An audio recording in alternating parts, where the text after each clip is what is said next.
আল্লাহ তুমি আমার গুনাহগার উম্মতকে বাঁচাও। এই দুনিয়ার বুকে রব্বুল আলামিন সব নবীকে একটা করে দাওয়া মুস্তাজাবা দিয়েছেন, মানে যে দোয়া করলে কবুল হয়ে যায় সাথে সাথেই। দুনিয়ার সব নবীরা ওই দোয়াটা দুনিয়ায় করে ফেলেছে। বিশ্বনবী বলবেন, আল্লাহ ওই স্পেশাল দোয়াটা দুনিয়াতে করি নাই, আজকে আমি তোমার দরবারে দাঁড়িয়ে কিয়ামতের দিন ওই দোয়াটা করছি। আল্লাহ আমার যে উম্মতের হৃদয়ে যাররা পরিমাণ ঈমান আছে, আমার একটা উম্মতকেও তুমি জাহান্নামে ঢুকাতে পারবা না।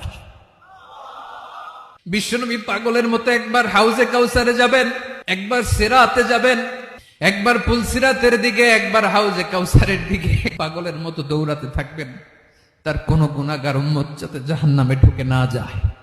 উম্মতি বিশ্বনবী আমার জন্য কাঁদবেন, আপনার জন্য কাঁদবেন, আমাদের জন্য সেদিন কেঁদে কেঁদে জাহান্নামের দরজায় দাঁড়িয়ে আমাদেরকে টেনে টেনে জান্নাতে ঢুকাবেন।